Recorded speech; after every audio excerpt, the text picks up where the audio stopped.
Hi, welcome. We're going to continue our studies of probability. Today we're going to talk about a multiplication rule. But first, we want to talk about two categories of events, one of them being independent events and the other dependent. So, with independent events, these are events that are not affected by some other event. Um, like, for example, flipping a coin and throwing a die or dice. We've got, if I throw a coin and it lands heads, that is not going to affect that I throw a die and get a 3 or a 5 or whatever. Like, the one does not affect the other. So those are said to be independent events. Another example would be if you draw a marble out of a bag and then you put that back, you replace it before you draw another. Um, those are independent events because there's the same number of marbles in both draws. You've got the same number and the same color, and all of the marbles are the same. Let's look at dependent events. So with dependent events, you've got one effect. One event does affect the other. The one happening does affect the other happening. So an example of that would be if you drew a marble without replacing it before drawing another. Um, if I take, now that's important that you think it's without replacing, meaning I take the marble out, then if I had started with 10, now I only have 9, so it changes the sample space. There are less marbles in the bag, and so that those are dependent events. All right, determine if the following events are independent or dependent. You have a box of 12 chocolates, 6 are mint, 3 are caramel, and 3 are toffee. What is the probability of picking a mint chocolate to eat and then deciding you want one more and picking a toffee? Okay, one of the key words here is to eat, meaning there were 12 chocolates, 6 of them were mint. And so the probability of getting picking a mint chocolate to eat was 6 out of 12. But if you pick one out and you eat it, there are no longer 12 chocolates in the box. There's now only 11. And so the probability of getting a toffee, now since we're looking at picking a toffee on the second try, that has been changed by the fact that you took one out and ate it, even if it wasn't a toffee, because there's less mints, less chocolates from which to choose. And so this would be dependent events. What is the probability of flipping a fair coin and getting tails 3 times in a row? So basically, those are 3 events: getting a tail and getting a tail and then getting a tail. You're looking at the probability of getting a tail and getting a tail and then getting a tail. So whether you got a head or a tail on the first throw is independent of you getting a head or a tail on the second throw. And so those 3 events, throwing the coin and getting tails, and then a tails, and then a tails, those are independent events because the one does not affect the other. So those are independent. What is the probability of rolling a dice 2 times, first getting an even number and rolling an odd number on the second roll? And this is very similar to the B example with the coin. I roll the die once. First I get an even number, and then rolling an odd number on the second roll. The one does not affect the other. Again, we would say then that these are independent because the one does not affect the other. You have a bag of 10 marbles with 6 red and 4 yellow. You want to draw out 2 matching red marbles. What is the probability of picking 2 red marbles in a row without replacement? So it's like you're drawing one marble and then you're drawing another marble. what's the probability that the one is red and the other one is also red? When you draw, so you've got the bag of 10 marbles, 6 of them are red. Let's assume you draw a red. There are now 5 reds in the bag, and there's not 10 marbles anymore, there's 9. And so it changes the probability of drawing a red the next time. So these are said to be dependent because you're not replacing them. This is a key word there, without replacement. And so these are dependent events. Probability of independent events. So we're then just going to focus on independent events. The probability of 2 independent events both occurring is given by the probability of A intersect B, or A and B, is the probability of A times the probability of B. Give your answers as fractions, decimals, and percentages. A die is rolled 3 times. Find the probability of rolling an even number, then a 3, then anything other than 5. So we've got the probability of even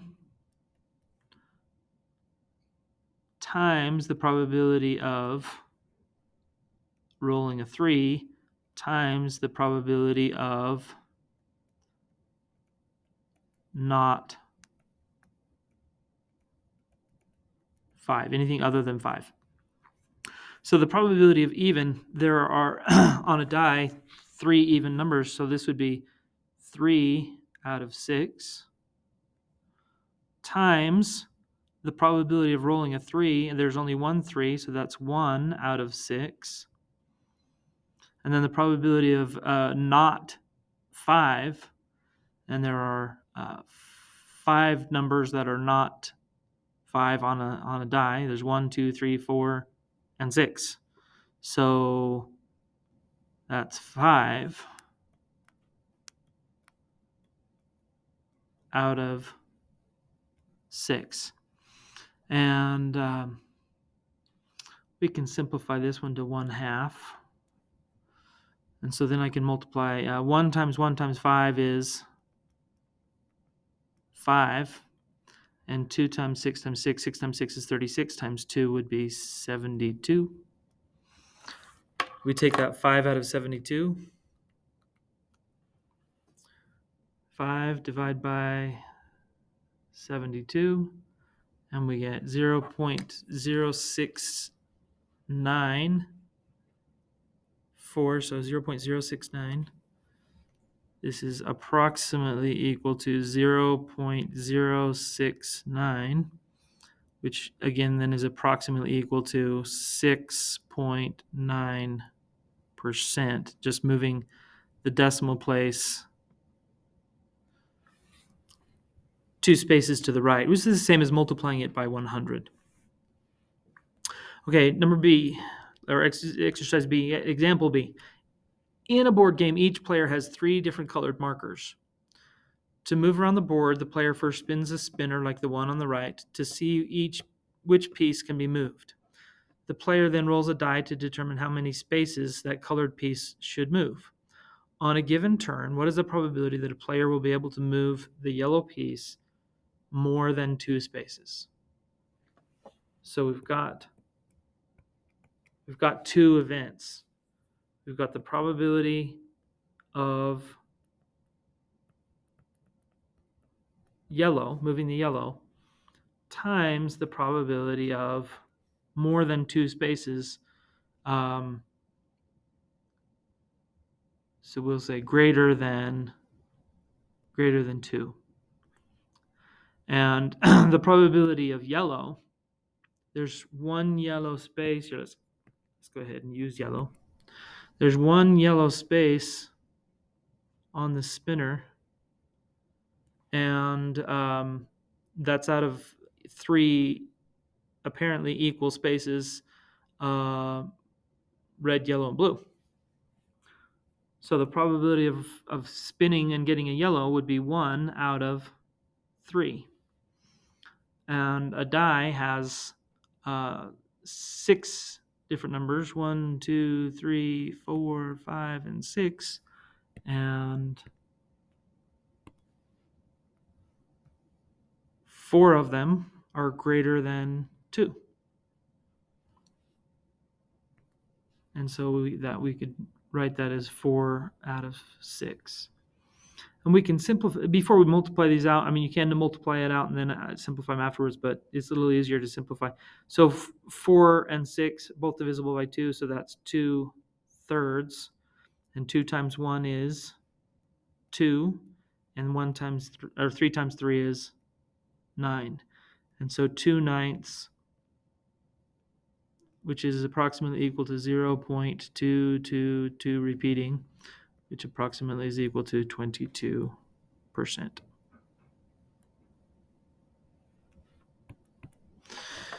Okay. A fair coin is flipped several times in a row.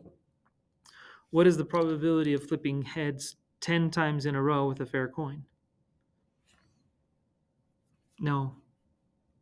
I can write each of these events is 1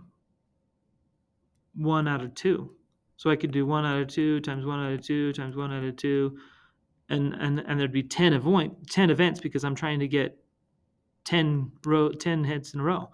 But I can also just do the same thing as 1/2 multiplied by itself 10 times. And this would give me 2 raised to the 10th power is 1024. So this is 1 over 1024. 1 divided by 1024 is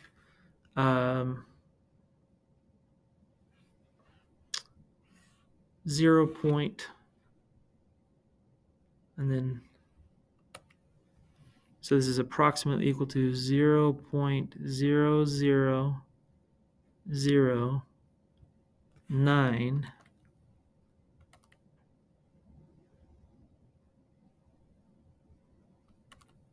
Yeah, we'll leave it at that. 0.0. So there's 3 zeros and then the 9. This -4 means that I move the decimal place 4 to the left. So there's 1 for the 9 and then 3 more zeros. And this is approximately equal to 0.09%. Just moving the decimal place over 1, 2 spaces gives us the percentage.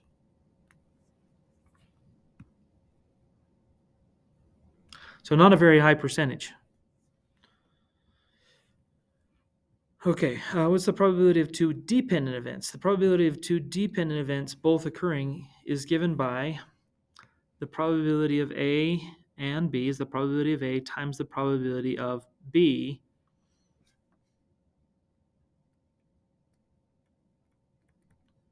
That line we read as given, B given A. And this is, as it says down here, the probability of A then B could also be said this way. The probability of A times the probability of B after A. The probability of B, with that line, is read the probability of B given A, and means the likelihood of B assuming that A has already happened, has occurred. So some examples. Give your answers as fraction, decimals, and percentages. There are 7 green suckers, 5 red suckers, and 9 orange suckers in a bag. 2 suckers are chosen without replacing the first one. Find the probability of picking a green sucker, then a red sucker. So we have a probability of green times the probability of red given green. And there are 7 green suckers, 5 red suckers, and 9 orange suckers. So I need to add all of those together. 7 plus 5 is 12, and 12 plus 9 would be 21. So there are a total number of possible outcomes, 21 in the bag. And of those that are green, there's 7 of them. Now, the probability of drawing a red sucker, you might think that's unaffected, but it does affect the overall. These are dependent events because the probability of drawing a red, there's still just the 5 red suckers. But this time, instead of there being 21 suckers, you took one out and you didn't put it back. And so there are only 20 suckers in the bag. Now, we can simplify this. 7 and 21 are both the multiples of 7, so that simplifies to 1/3.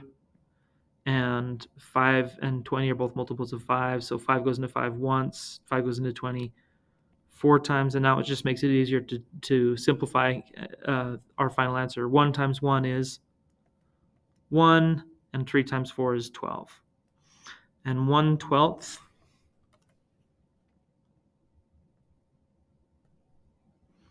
1 divided by 12 is 0.083, approximately 0.083, which is approximately equal to 8.3%. And then on the other one, it says, what's the probability of drawing 2 orange suckers in a row? So we're saying the probability of orange times the probability of orange given orange, given that we've already drawn an orange. So this time the probability of orange is 9 out of 21.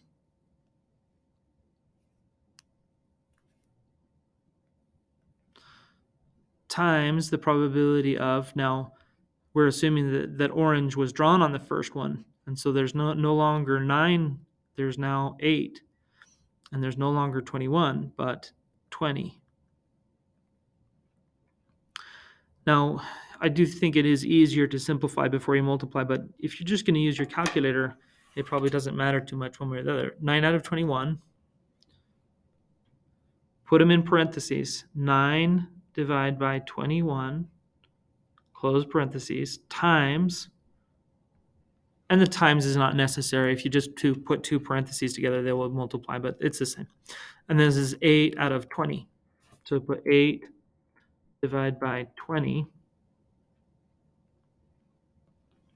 and that gives us 0.171.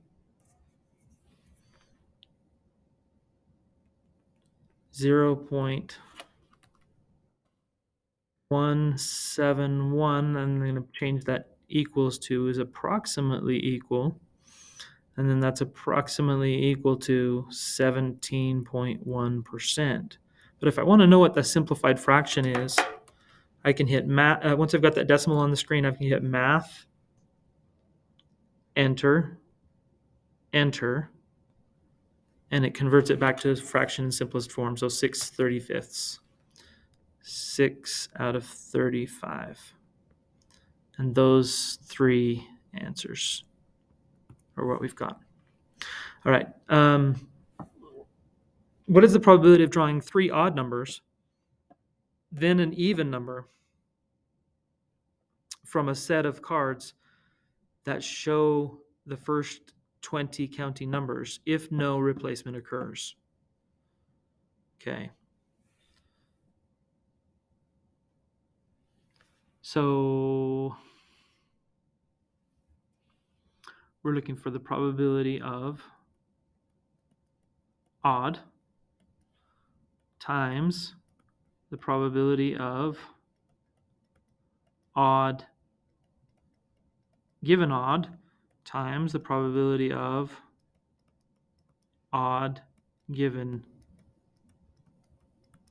2 odds times the probability of even. Now, in the numbers 1 through 20, there are an equal number of odds and evens. You can prove that by just listing them out if you want. 1, 2, 3, 4, 5, 6, 7, 8, 9, 10, 11, 12, 13, 14, 15, 16, 17, 18, 19, and 20. And in fact, there are 10 of each. All right. So the probability of drawing an odd, is 10 out of 20 on the first draw. And then the probability of odd, given that you drew an odd, there's now one less odd, and there's one less number in the bag. So 9 out of 19. And then drawing an odd after having drawn two odds, once again, there's one less odd. So there's 8 out of 18. Each one, there's one less number in the bag, or whatever you're drawn from, box. Those account for the first three probabilities. But now, what is the probability of drawing an even? And so, the number of evens hasn't been affected. We are, again, assuming, okay, I'm sorry, I messed this up. The probability of even, given that we've drawn three odds. There, that's a little better. Now, the probability of even, the number of evens hasn't changed. There's still 10 in the group, but the number of overall numbers is less. So it's not 10 out of 20 like the other, it's 10 out of 17. And so now we can just plug those in.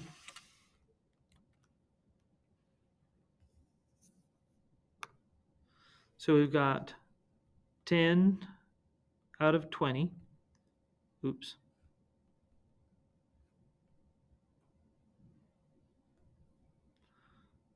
Try that again. 10 out of 20 times, and as I said, you can just put in parentheses, 9 out of 19 times 8 out of 18, and then times 10 out of 17. And then we hit enter. We get our decimal. This is 0.06062, let's say. So this is equal to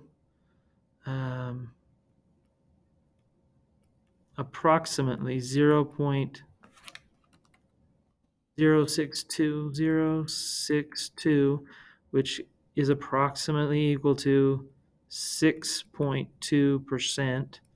And I want to know what that is as a simplified fraction. So I hit math, enter, enter, and it converts it back to 20 over 323. 20 over 323. 3.